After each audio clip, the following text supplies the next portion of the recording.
ಯಾಕೋಬನು ಬರೆದಂತ ಪತ್ರಿಕೆ 4ನೇ ಅಧ್ಯಾಯ 17ನೆಯ ವಾಕ್ಯ. ಒಳ್ಳೆಯದನ್ನು ಮಾಡಬೇಕೆಂದು ತಿಳಿದು ಅದನ್ನು ಮಾಡದೇ ಇರುವವನು ಪಾಪಕ್ಕೊಳಗಾಗಿದ್ದಾನೆ. ಈ ವಾಕ್ಯದಲ್ಲಿ ನಾವು ತಿಳಿದಿರುವಂಥದ್ದು ಹಾಗೆ ನಾವು ಮಾಡುವಂಥದ್ದು ನಮ್ಮ ಜೀವಿತವನ್ನ ನಿರ್ಣಯಿಸುತ್ತದೆ ಎಂಬುದಾಗಿ ತಿಳಿಸಿ ನುಡಿದಂಥ ಸಂಗತಿಗಳನ್ನು ವಿವರಿಸಲಾಗಿದೆ.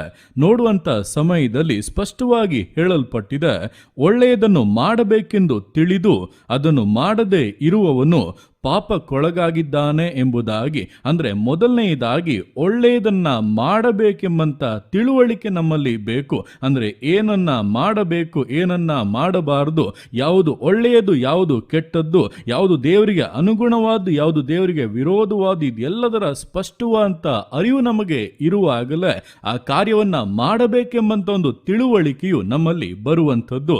ಆ ರೀತಿಯಾಗಿ ನಾವು ತಿಳಿದ ನಂತರವೂ ಕೂಡ ಆ ಒಳ್ಳೆಯ ಕಾರ್ಯವನ್ನು ನಾವು ಮಾಡದೆ ಹೋದರೆ ನಾವು ಪಾಪಕ್ಕೆ ಒಳಗಾಗಿದ್ದೇವೆ ಎಂಬುದು ಬಹಳ ಸ್ಪಷ್ಟವಾಗಿದೆ. ಕಾರಣ, ಪಾಪಕ್ಕೆ ಒಳಗಾಗಿರುವುದರಿಂದಲೇ ನೀತಿಯನ್ನ, ದೇವರು ಮೆಚ್ಚುವಂತ ಕಾರ್ಯಗಳನ್ನ ತಿಳಿದರೂ ಕೂಡ ಮಾಡುವುದಕ್ಕೆ ಸಾಧ್ಯವಾಗದೆ ಒಂದು ತಡೆ ಉಂಟಾಗುತ್ತಾ ಇರುವಂಥದ್ದು. ಆದ್ದರಿಂದ ಈ ದಿವಸಗಳಲ್ಲಿ ನಿಮಗೆ ತಿಳಿದಿರುವಂತ ಒಳ್ಳೆಯದನ್ನು ಕೂಡ ನಿಮಗೆ ಮಾಡುವುದಕ್ಕೆ ಮನಸ್ಸಿಲ್ಲದೆ, ಇಲ್ಲ ಅದನ್ನ ಮಾಡುವುದಕ್ಕಾಗದೆ ಹೋಗುತ್ತಾ ಇರುವುದಾದರೆ ಎಲ್ಲೋ ತಿಳಿದುಕೊಳ್ಳಿ, ನಿಮ್ಮಲ್ಲಿರುವಂತ ಪಾಪಗಳು ಆ ಒಂದು ತಡೆಯನ್ನ ಉಂಟು ಮಾಡುತ್ತಾ ಇದೆ. ಆ ಒಂದು ಒಳ್ಳೆಯದನ್ನ ನೆರವೇರದೆ ಇರುವಂತೆ ನಿಮ್ಮನ್ನು ಹಿಡಿದಿಟ್ಟು ಸೈತಾನನ ಉದ್ದೇಶವನ್ನ ನೆರವೇರಿಸುತ್ತಾ ಇದೆ. ಆದ್ದರಿಂದ ದೇವರ ಮುಂದೆ ಪಾಪಗಳನ್ನು ಅರಿಕೆ ಮಾಡಿ ಬಿಟ್ಟು ಆತನ ಕರುಣೆಯನ್ನ ಹೊಂದಿ ಯೇಸು ಕ್ರಿಸ್ತನ ರಕ್ತದಿಂದ ಜೀವಿತವು ತೊಳೆಯಲ್ಪಡುವುದಾದರೆ, ಹೃದಯವು ತೊಳೆಯಲ್ಪಡುವುದಾದರೆ ಒಂದು ಬದಲಾವಣೆಯನ್ನ ಕಂಡು ನೀತಿವಂತರಾಗಿ ಬದಲಾಗುತ್ತೇವೆ. ಆ ನೀತಿವಂತಿಕೆಯ ಮೂಲಕವಾಗಿ ಎಲ್ಲ ಒಳ್ಳೆಯ ಕಾರ್ಯಗಳನ್ನು ನೆರವೇರಿಸಬಹುದಾಗಿದೆ. ಪಾಪಗಳು ಎಂಬುದಾಗಿ ಹೇಳುವಾಗ ಏನೋ ಕೊಲೆ ಮಾಡುವುದು, ವ್ಯಭಿಚಾರ ಮಾಡುವುದು, ಕುಡಿಯುವಂಥದ್ದು, ಕದಿಯುವಂಥದ್ದು ಇದು ಮಾತ್ರ ಅಲ್ಲ. ನಮ್ಮಲ್ಲಿರುವಂತಹ ದ್ವೇಷ, ಹಗೆತನ, ಹೊಟ್ಟೆ ಕಿಚ್ಚು, ಕೋಪ, ಮತ್ಸರ ಇವೆಲ್ಲವೂ ಕೂಡ ಪಾಪವೇ ಆಗಿದೆ.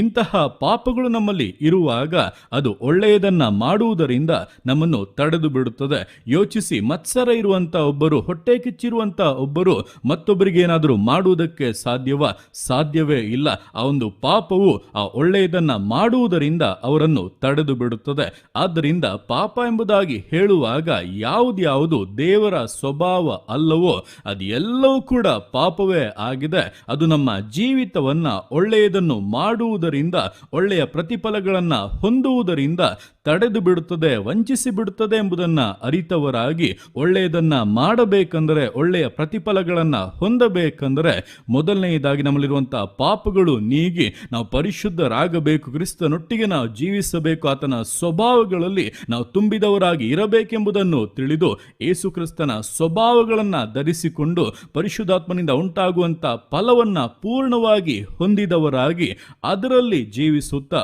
ಒಳ್ಳೆಯದನ್ನು ಮಾಡುತ್ತಾ ದೇವರ ನಾಮ ಮಹಿಮೆಗೊಳ್ಳುವ ಹಾಗೆ ಒಳ್ಳೆಯ ಬೀಜಗಳನ್ನು ಬಿತ್ತಿ ಶ್ರೇಷ್ಠವಾದಂತ ಪ್ರತಿಫಲಗಳನ್ನ ಹೊಂದತಕ್ಕಂತೆ ವಿಧೇಯತೆಯಿಂದ, ದೃಢತೆಯಿಂದ, ಪರಿಶುದ್ಧತೆಯಿಂದ ವಿಶ್ವಾಸ ಜೀವಿತಗಳನ್ನ ಮುನ್ನಡೆಸೋಣ. ದೇವರ ಕರಗಳಲ್ಲಿ ಸಮರ್ಪಿಸಿ ಪ್ರಾರ್ಥಿಸೋಣ. ಯೇಸುವೆ ಸ್ತೋತ್ರ ರಾಜ, ಕೊಟ್ಟಂತ ದಿವಸಕ್ಕೋಸ್ಕರ ಸ್ತೋತ್ರ ಕರ್ತನೆ. ಈ ದಿವಸ ನಿನ್ನ ಕರಗಳಲ್ಲಿ ಸಮರ್ಪಿಸ್ತಾನೆ.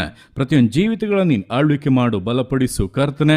ಹೌದಪ್ಪ, ನಿನ್ನ ವಾಕ್ಯದ ಮೂಲಕ ನಿನ್ನ ಮಟ್ಟಿಗೆ ಸ್ಪಷ್ಟವಾಗಿ ಮಾತನಾಡಿದಂತೆ ನಮ್ಮಲ್ಲಿರುವಂತಪ್ಪ ಎಲ್ಲ ಪಾಪಗಳು, ನಿನಗೆ ವಿರೋಧವಂತ ಎಲ್ಲ ಸ್ವಭಾವಗಳು ಕೂಡ ನಮ್ಮನ್ನಪ್ಪ ಒಳ್ಳೆಯದನ್ನು ಮಾಡುವುದರಿಂದ ತಡೆದು ಬಿಡುತ್ತದೆ.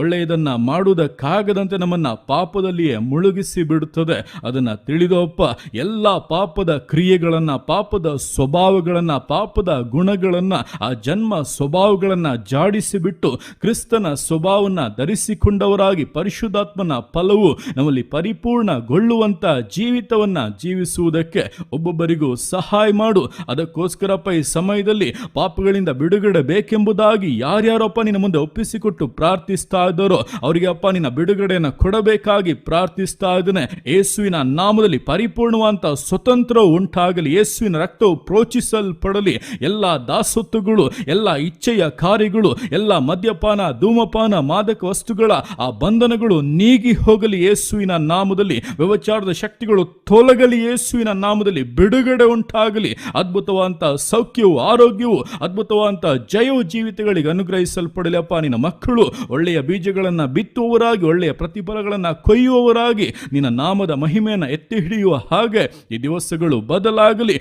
ಜೀವಿತಗಳು ಆ ರೀತಿಯಾಗಿ ಮಾರ್ಪಡಲಿ. ನಿನ್ನ ಅರ್ಥಿಯಾಗಿ ಮಾಡುವಂಥ ನಿನ್ನ ಪ್ರೀತಿಗೋಸ್ಕರ, ಕೃಪೆಗೋಸ್ಕರ ಅಪ್ಪ ನಿನಗೆ ಸ್ತೋತ್ರಗಳು. ಪ್ರತಿಯೊಂದು ಜೀವಿತಗಳನ್ನು ಅಪ್ಪ ನಿನ್ನ ಕರಗಳಲ್ಲಿ ಸಮರ್ಪಿಸ್ತಾ ಇದ್ದಾನೆ. ಆಶೀರ್ವದಿಸು, ಮಾನಿಸು, ಘನಪಡಿಸು. ಎಲ್ಲೋ ನಿನ್ನ ಕರಗಳಲ್ಲಿ ಸಮರ್ಪಿಸಿ ಎಲ್ಲ ಸ್ತುತಿಯನ್ನು ಮಾನ್ಮಳಿನೊಬ್ಬನಿಗೆ ಸಲ್ಲಿಸಿ ಯೇಸುವಿನ ನಾಮದಲ್ಲಿ ಬೇಡುತ್ತೇನೆ ನಮ್ಮ ತಂದೆಯೇ. ಆಮೇನ್, ಆಮೇನ್.